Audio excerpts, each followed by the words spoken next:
Hey guys, my name is Andrew Berkey. I'm the operations manager and a paramedic for Jamestown Area Ambulance. Welcome to our station.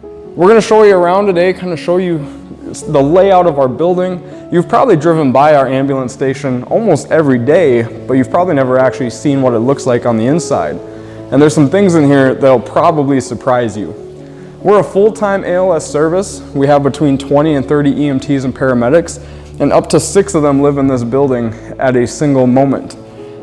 What people probably don't realize when they drive by our ambulance station is that there's people living in this building every single moment of the day, waiting for ambulance calls, working on different projects within the building to ensure that our station and our service is growing and getting better each and every day. All right, let's walk throughout the rest of the building and kind of show you around. Hey guys, this is our classroom, our education room.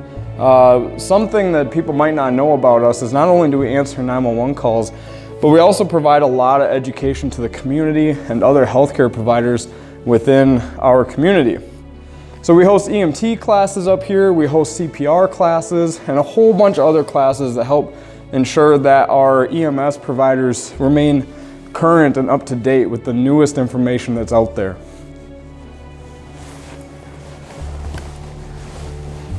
We'll go this way and show you the conference room.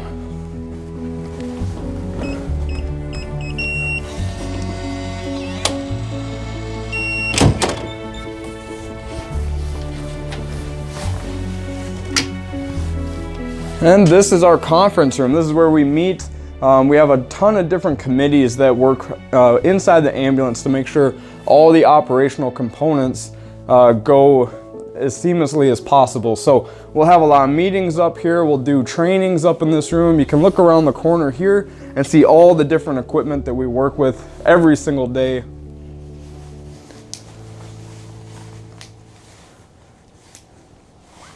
All right, this is our mock ambulance. We actually just built this year. This is for our EMT students so that they can get that realism when they train.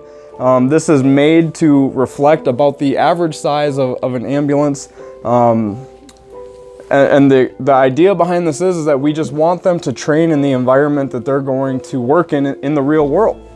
So this has all sorts of medical equipment that you would find on a regular ambulance. Like I said, the dimensions are built to simulate the size of an ambulance, and we can give them all of their simulation scenario training in this one location. This room is what we call crew quarters. This is where our crews, our EMTs and paramedics spend a majority of their time while they're waiting for ambulance calls to come in.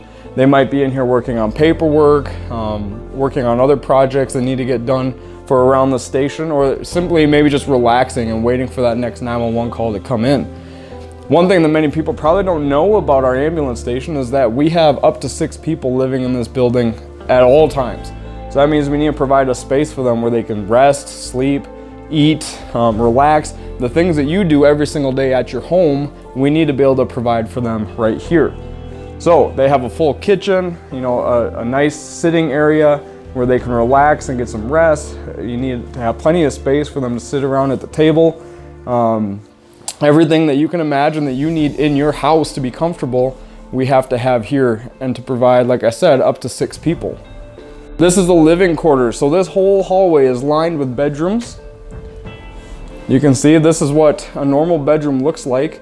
Someone might come in and spend 4 days in a row here within the building. So they got to come in with their linen and clothes packed, almost like a little vacation getaway. But this is where they're going to live during their current rotation. We have 7 bedrooms in the building, so we always have enough room for people.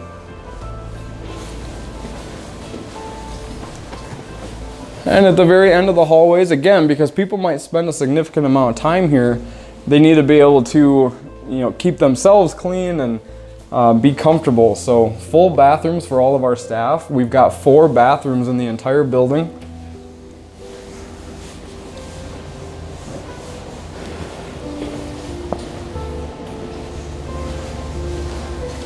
And now we're going to go out to the garage. A lot of people don't realize how big this station actually is, so you can take a look around. We need a lot of room. to store all of the equipment and supplies, and then have enough space for our providers to live. One of the really unique things that we provide for our employees at Jamestown Ambulance is the full gym. There's a very demanding aspect to our job. We need to be able to lift patients, move patients, and just perform physical tasks for extended periods of time. So it's really important that we provide our EMTs and paramedics the ability to stay mentally and physically fit. All right, now let's take a look at one of the ambulances that we operate out of every day. All of our ambulances are numbered so that we can identify which truck we're using out in the street when we're talking to our dispatchers and other agencies. This is how we keep track of each other. This truck here is called 6358. This is probably one of our favorite trucks to work out of. So let's jump in and see what it looks like.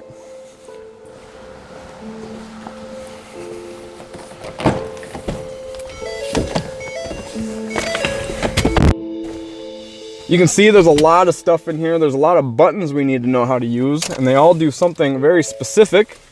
Things that range from running the lights and siren to running our radios. You can see all the buttons on the display here. They all do something different. It's almost like operating a spaceship. All right, now we're gonna jump into the back of the truck.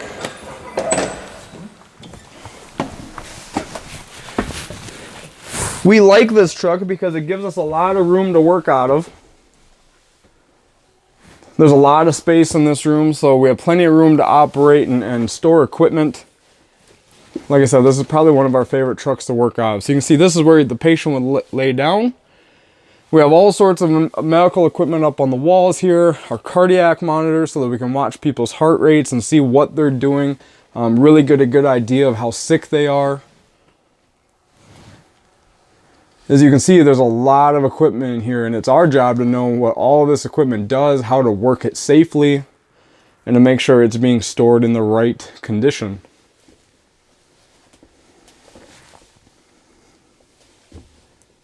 So every morning at 7 a.m., our EMTs and paramedics have to come and check their truck so that they know it's what we call mission ready, so that when someone calls 911, that truck is ready to roll. So let's go see what that looks like.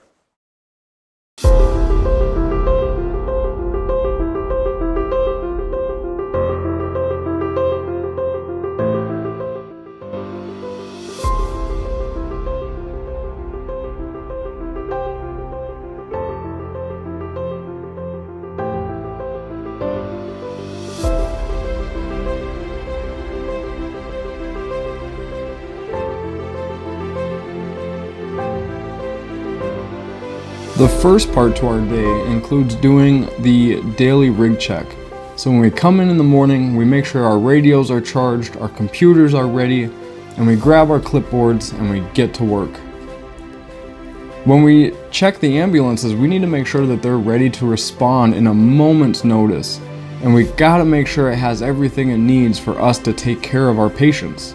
This means making sure that the truck is working, that the lights are working so that people can see us when we're coming, making sure it has enough fuel, making sure that all the equipment we need in the back is there, that our monitor is working, all of our bags are there, we have enough oxygen. Our ambulances really do carry a lot of equipment, but your equipment is only good if it's working correctly.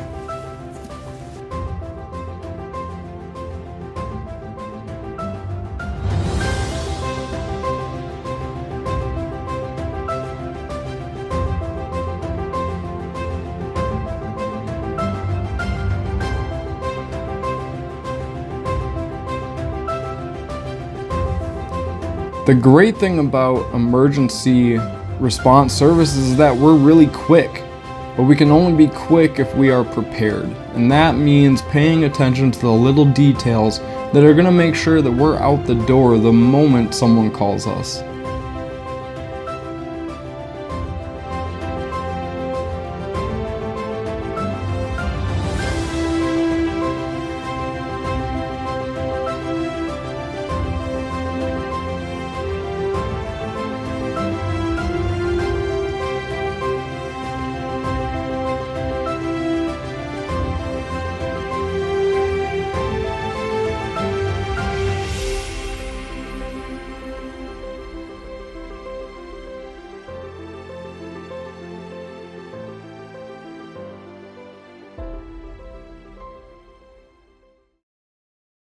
All right, guys, you got to see where we live, the station, and all the cool little things that you probably never knew were even in this building.